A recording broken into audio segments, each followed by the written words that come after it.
Welcome to my show. It's a guest here. Her name is Rakeda Thompson.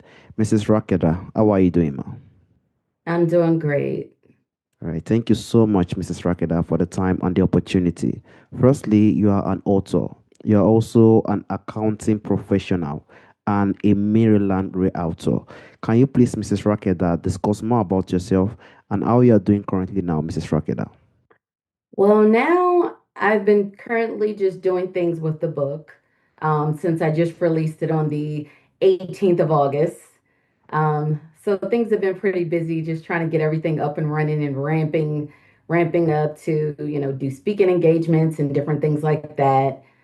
I'm still doing my accounting and I'm still a Maryland realtor and even still doing a little bit of event planning with a family. So yeah, it's been pretty busy, but pretty good. Yes, I completely also agree with you. In the world we find ourselves today, the life we are now, we have to just, bring ourselves out no matter what we are doing. A silent kiss, Mrs. Rakeda. Can you please, Mrs. Rakeda, discuss more on that book? And do you also have more books you are planning to write in the coming future, Mrs. Rakeda? So a silent kiss, the silent kiss was actually inspired during my healing process. That was a book that I had went through a traumatic experience, and after the traumatic experience, I decided to write a book of healing versus a book of just my story. Actually, I tied my story in at the end, but the book has been written since I was 27 years old. And just recently this year, I said, you know what, let me add my story to the beginning of the book in the preface. But originally, it was just a story of just God's wisdom and poems, a book of healing. That book actually helped me to heal. Like everything that I wrote, it's a book of power, healing, and deliverance. I talk a lot about forgiveness because forgiveness is the substance of moving on and healing. Like you have to forgive or you're going to be stuck.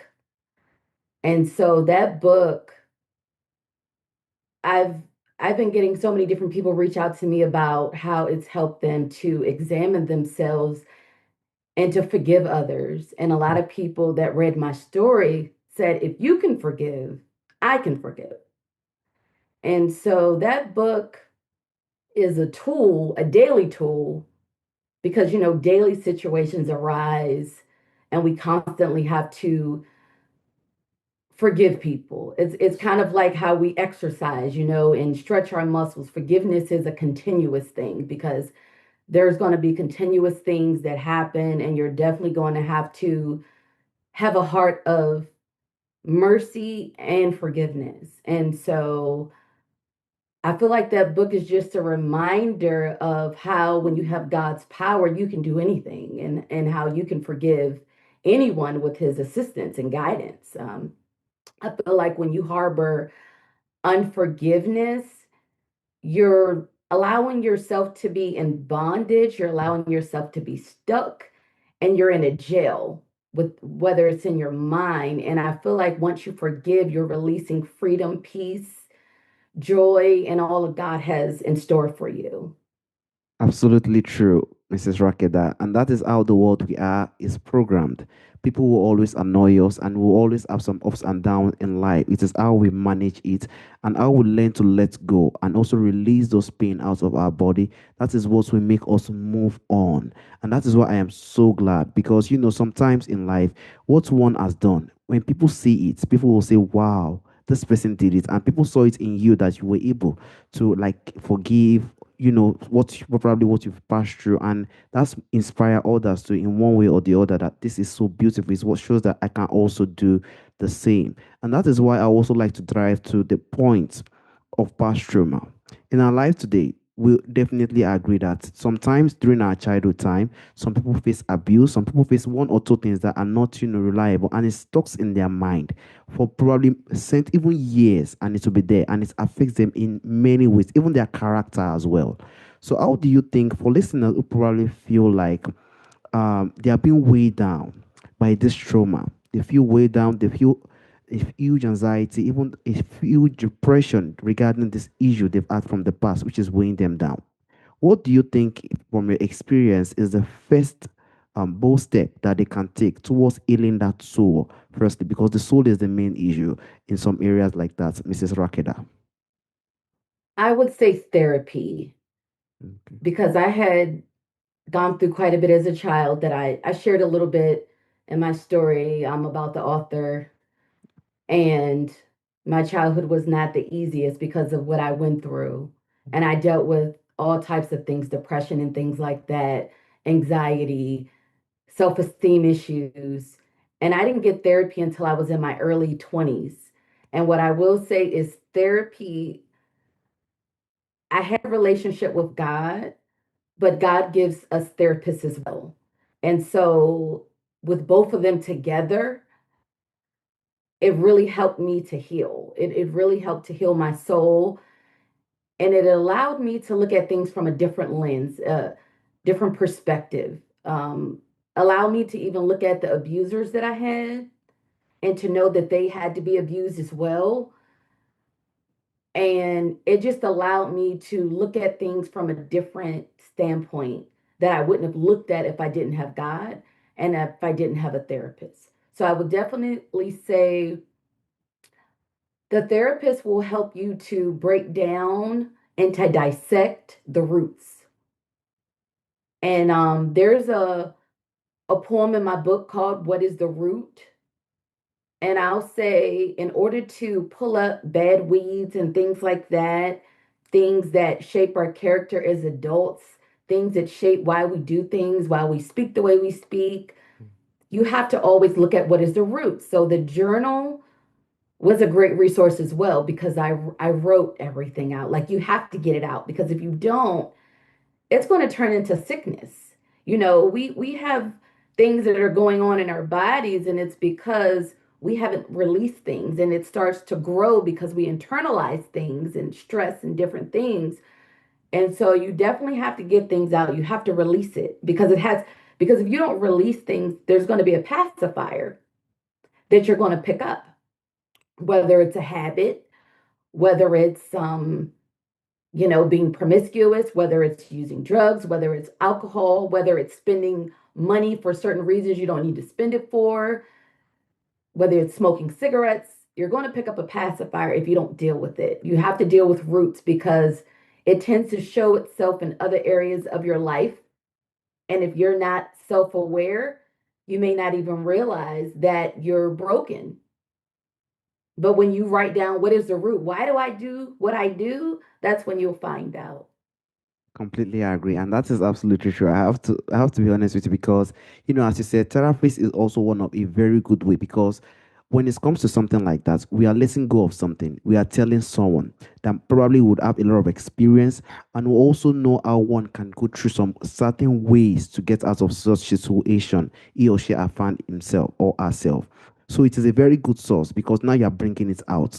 Because as you said earlier, if we do not solve the root of the situation we are having or the what is weighing us down, we will they find out we'll get to a point whereby we realize that we're using something and probably maybe it's drug or maybe it's anything or alcohol or stuff like that to probably make ourselves feel better, and that is not the case because we have not solved the main issue. So letting it out through probably a therapist, as you said, to let's go talk to them, just be calm. They know, and they probably could have been through such situation. They know how they could tell you this is what you can do, this is what you can do to improve yourself and see how you could also grow in some certain ways. So that is very beautiful, and there is also one thing, recognition, because a lot of people are in a position whereby they use a lot of things, they do a lot of things, but probably maybe they might not recognize that it might even be because of this trauma. It might even be because of this past wound that I have had, that I am reacting in this way, or I am doing some certain things that are not meant to be done. So for people for listeners, because you spoke about healing the soul, how do you think listeners also can also recognize when the soul needs healing, like when they've gotten to a point whereby I think I need something. So I know you spoke about therapies, which is very a necessary step, but when do you think they can recognize that I think I've gotten to a point whereby I need healing? And what do you think from the experience you've had? are also some practices that they can do to also support themselves to also heal more earlier, Mrs. Rakeda? I'll say when a name or a topic that relates to something that you've gone through that you cannot freely talk about, like a traumatic experience, a situation, something that may have hurt you or broke you. It could have been as a child, but something that when you hear a name, it makes you feel uncomfortable, that you cannot, something that you don't want to deal with. That's how you know you're broken, because you don't want to face it. And see, things that we don't want to deal with, we throw behind, behind our thoughts, and we try to act like it didn't happen. So if there's something or a topic or someone that you still can't look at, maybe someone that hurt you, a relationship or something that you didn't get over, that's how you know you need healing. Some of the tools, I'll say, praying helps, asking God to heal you, Mm, heal your mind, heal your soul, heal your spirit, heal your emotions. Um, Speaking over your life, affirmations. I'm big on, I talk about in my book a lot about speaking. We have the power to shape our lives through our words. That's why the Bible tells us we have to watch what we say, because we say what we have. And so if you're speaking healing, you can change the dynamics of your situation. Also, I would say reading the word of God, because it's food. You know, you're speaking life when you're reading things out loud, or just listening to the Bible app, because I love the Bible app. I listen to it a lot because I'm busy, and so sometimes I can't stop and read it, and I'll let it play all day. And so you're constantly feeding, listening, being mindful of what you're listening to, things that will feed your mind, being mindful of what you're watching, things that will help, you know, help you. I'll say there's so many great tools to start the process. Exercising helps too, because it helps your mm, focus. So many different things that you can do, and it doesn't take that long. Even if you took an hour, broke down 10, 15 minutes here, just invest time in yourself. Self-care. Those are ways that you can heal yourself. Speaking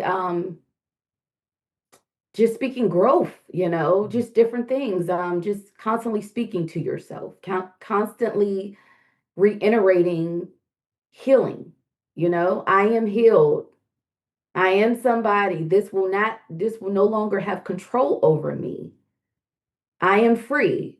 I'm no longer in bondage. Um, this person will no longer have control over me, because when you have a broken soul and different things like that, whatever situation that you can't deal with, that's who has control over you. And so those are ways that you can take back your control. You have to acknowledge that you're broken. It's okay to process your emotions. It's okay to cry. Sometimes you got to cry to get it out, you know? It's okay. So those are ways that will definitely help you to heal once you acknowledge, like you have to admit it. You can't be in denial about something. You have to want to tackle it face on. I've gone through a lot of hurtful things. And when I thought about it, it's like, okay, I went through that, but it's a purpose in everything. Yes, I may be broken now, but when I'm fixed, I'm going to be able to help a lot of people, because I'm going to be able to share my story. And so you just have to realize the brokenness that you're dealing with now is for someone else to get over. It's for you to share your story to heal someone else. It's not for you. You were just the vessel that God used. Whether you had to go through some bumps and bruises yeah. and different things, it's for someone else to heal. You're going to let them know the roadmap to healing, because you've made it over. You're going to give them the tools to heal. That is just the absolute truth, because the soul we need to feed our soul, and that is the main source of our joy. That is the main source of our healing. If our soul is strong enough, everything's flow. And that is where we need to understand that this soul that we have, we need to learn to feed it very properly. And that is why I love it. Reading the word of God, listening to things, because what we listen to, what we watch, and what we do usually bring out the image or what we will, react to most of the time. And that is what we also need to try our best to understand as humans, because the soul is very important. And we have to know as humans, we need to, reach out, speak to people, and see how we could develop ourselves in some certain ways so that we can heal more better. And also, I would like to drive to the point of fear. When we're in a position whereby people are feeling like, they've gotten to that point of anxiety, now probably it's causing the sense of fear because probably I've healed and I'm in a position whereby I do not want to get to this position whereby I stuck in it again. So, in moments of fear, um, when people feel stronger than faith, faith is very important. But in the moment of fear, which is more stronger than the faith that we have, what do you think are things or tools that we can also do to help oneself to build back that courage in God's power by building the courage to become more stronger and more, spiritually healthy with the kind of faith that we built in ourselves, Mrs. Rakeda? You have to bind the spirit of fear. You have to bind the spirit of fear and loose the spirit of freedom and peace and courage and boldness. And then you have to constantly speak to yourself. I am not, I am bold. I stretch your faith. Your faith is a muscle. Mm, When you're fearful, faith over fear. You definitely have to look beyond what it looks like or what it feels like and just have to go forth. And reading the word, talking to God, developing a closer relationship, having an intimate relationship with God. It's the more you talk to God, the more fear will have no power because where the fear was, his boldness will be, your faith will be stronger. You're going to have confidence that is not going to allow how you feel affect you because we don't live off feelings, yeah, faith looks beyond what we feel. Faith looks beyond what the circumstance looks like, and that's how we move the hand of God with our faith. And what I will say is I have very strong faith and I've always had strong faith. And I don't care what a situation may look like. I know what God can do, yes, and I just trust in what He can do. I don't look at what it looks like because a lot of times it never looks good, but it's not supposed to. Because if things look good all the time, how would we trust God? You know? So I would just say, speak against that, bind it, yeah, loose what you will. That's going to help you to get where you need to go. Loose the spirit of peace for your mind. Watch what you listen to. Watch who you listen to as a people. Be mindful of who you let speak into your life when you're going through, because someone can be a hindrance and they can stop you because they may not have faith at all, and the little bit of faith that you do have, you're going to lose it if you're letting people pour into you that should not be. So you have to be mindful who you're around in different seasons so that you're getting fed. And you have to be mindful of hanging around people that can pour into you, yeah, that when you're down, they'll make up the difference. It's important to have a really good village, because that village will hold you up. And I've been blessed to have a really good, powerful village that when I've had times that I was down, their prayers have helped carry me. And so you need those type of people when you are facing certain decisions that can tell you keep pushing. People that are not jealous of you, but people that want to see you succeed and to see you fully healed, not partially healed, but fully healed. because that's when you can walk into the fullness that God has for you and how you can operate in your purpose without restraints. So I would definitely say speak and invest in yourself daily. Absolutely true. And even to get to a point whereby if we are strong enough in what we are doing and we do know the God we are serving, I think there is nothing we will be afraid of. There's nothing we will fear. And that is why we need to speak to ourselves that because most of the time when we do know and we are strong enough with the kind of God we are serving and we know the God we are serving that this is a living God, we're in a position whereby we do not even want to think about it. No matter how tough it is, no matter how hard it is, we do not want to think about it. And that is the position we want to see ourselves. And most especially, that is why I like what you said, the people we surround ourselves with. We have to surround ourselves with also people that will make that want us to be better, that want us to be happy, not people that want to see us or probably weigh us down with kind of fear or some kind of pressure or some kind of oppression. We want to see the little friends we have, the ones who value the little that we have, and we are happy to see ourselves to grow. I think that's those are the little things we need to try our best to work on. When we do that, then we can try our best to grow our faith because that is the source. Because the soul is like the pain point. When that is strong enough, then every single thing in the physical world will be more easier to conquer. And also, I would like to dive to people because in the life that we find ourselves today, some people they don't even know how the last time they've even been spiritually connected, and they'll be like, "How will I even start?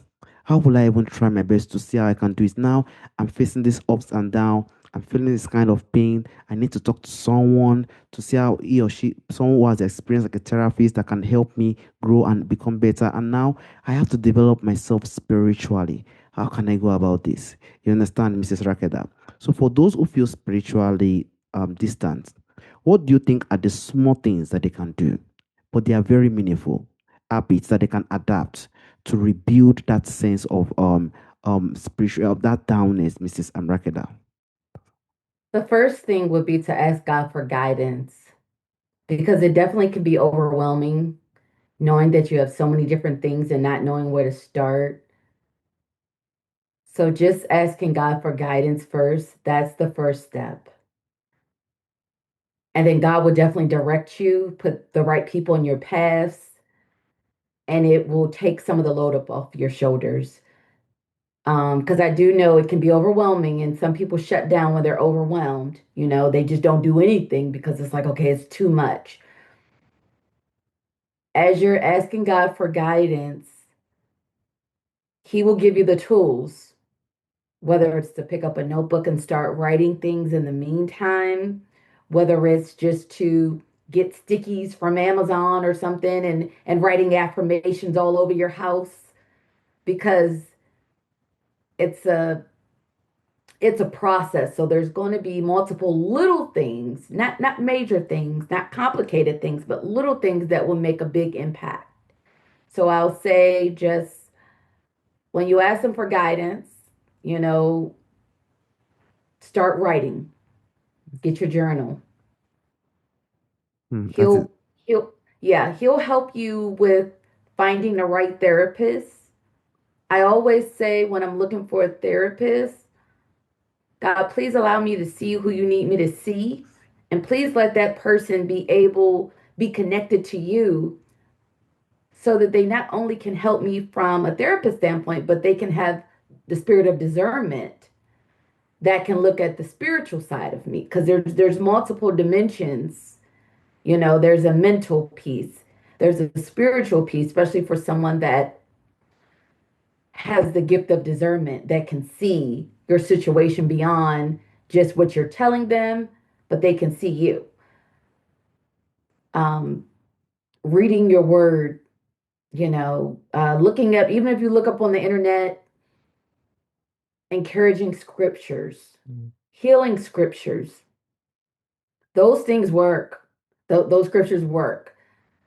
Those are different tools, small, but have a great big impact that will help to shift things. And constantly use your mouth. Next year, this time, I am going to be fully healed. Everything that I need is going to be in arm's reach. You know, I'm no longer going to let this control my life and just keep focusing on your healing. I don't care what things look like, what distractions may come your way. Make time. It's not a lot of time that you have to make, but just put forth effort and God will do the rest. You know, when Ver- he sees us trying, he definitely helps us. So it's not going to be as hard as you think with God's assistance. So I think that's small, but it will make a great impact. Very true. I also definitely see it because in the life that we find ourselves today, we need to understand that, we are just humans and we also have the flesh with us. But what we definitely want to know that we want to connect to is through our soul. And if we can work on our soul to connect with God, to have this dialogue and communication, we can build that sense of dialogue and communication with God. We could definitely let Him know, how do you think I can go about this? Because he is the only one, he's the only one that can know what to do and what we should do and what we should not do. Then if he comes in, he knows the right person that we are going to see regarding the situation. He knows the right thing that we could do. And also, I love what you said. Reading things, reading journals and some areas in some speech and stuff like that. Even bookstore works as well. Just reading things that are more positive. It usually takes time, but with time, the development starts to come in and those healing starts to come in. And we should always try our best to set that boundaries because if those boundaries are not there, we could get back to a point whereby we are going back to that certain pattern which we do not want to get into. So we'll work on that and continue to build that communication and dialogue, and everything will work very, very beautifully. Thank you so much for the beautiful insight, Mrs. Rakeda. I would You're like to go welcome. back to your book, A Silent Kiss. If you could learn, or take one lesson, because it's from your personal experience and what you've learned in life. If you could just take one lesson or something that you think the listeners could take from the book, what do you think it will be, Mrs. Rakeda? I would say, let me grab that. So this is Silent Kiss. What I would, the number one thing I would take from the book is actually from the title of the book. At times when you think you're alone, God is always there to give you a silent kiss. So I would just say, no matter what you're going through, no matter how hard things look, no matter what you may be going through, whether it's depression, whether it's just hurt, whether it's low self-esteem, whether one of the things I had is whether you have accomplishments and you still feel alone, God is always there no matter what. Sometimes He may not say anything, but He's always there to give you a silent kiss. So never feel like you're alone. He's always there. Sometimes He's just quiet. It's up to us to recognize that God is there. You know, sometimes He's just that still voice that you really can't even hear because sometimes there's so much going on.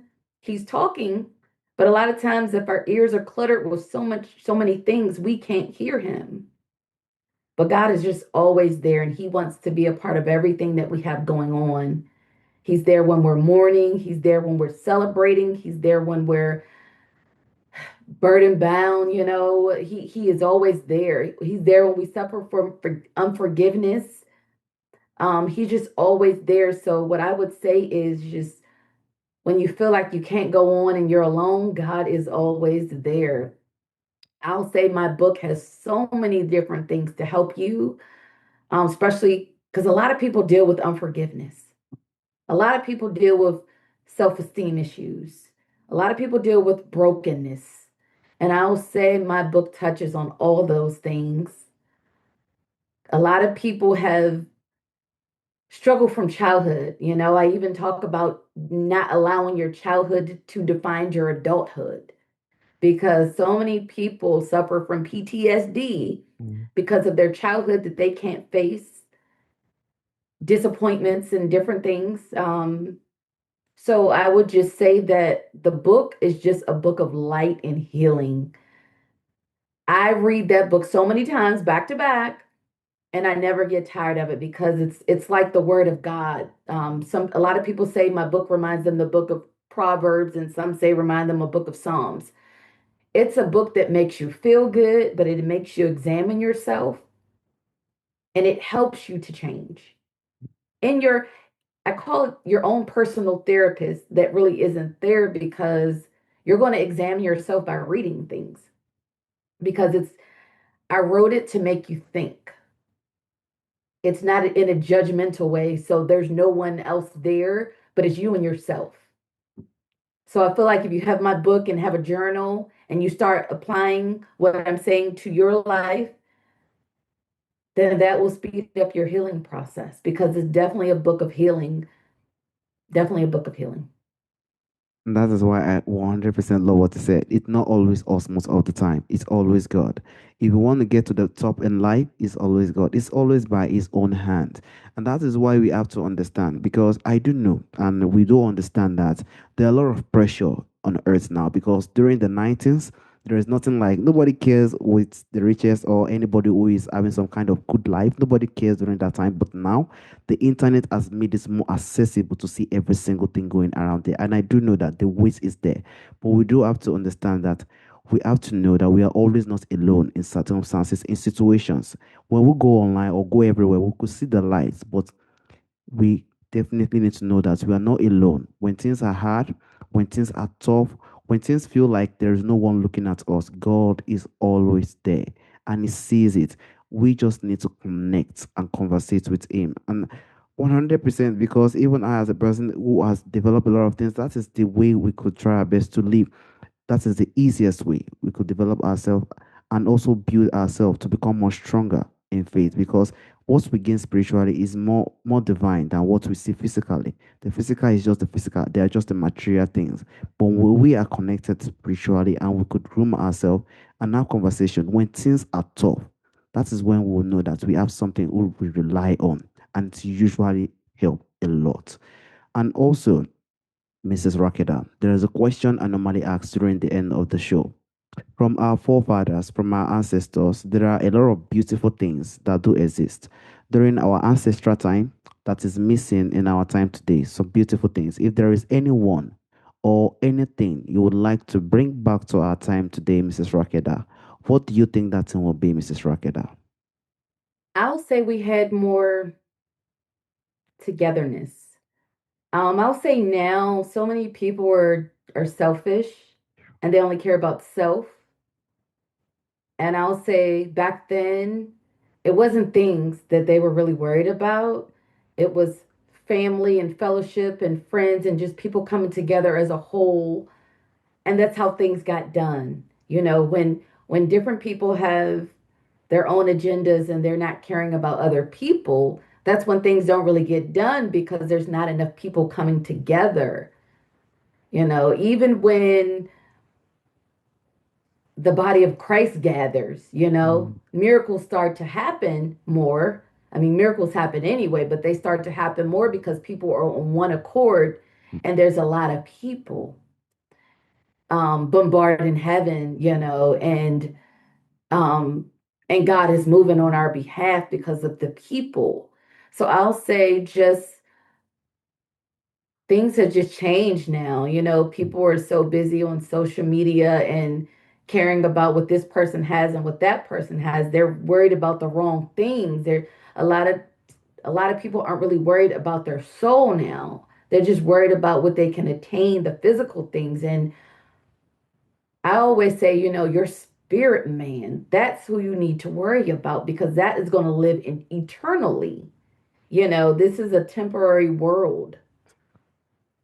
And so I feel like the focus was a was much better back then, because they didn't have all the things to distract them. I'll say now we have so many different distractions right now, and that is taking focus off of things. So I feel like the togetherness and the things that bring us together and allow us to be on one accord.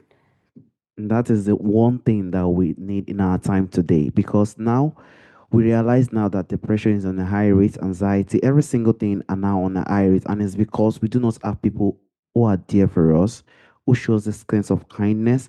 Even a lot of families struggles today due to the sense of disconnection that is happening in our time currently.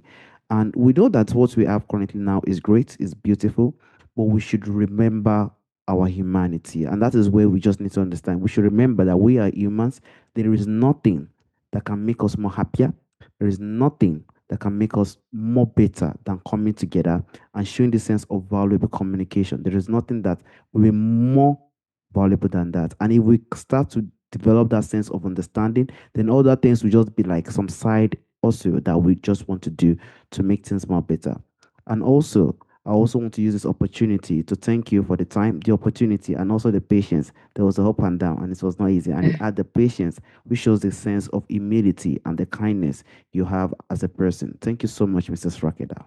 Thank you so much for having me. It's been a pleasure. All right, Mrs. Rakeda. Have a wonderful day, Mrs. Rakeda. Bye bye. Thank you. You too. Bye bye.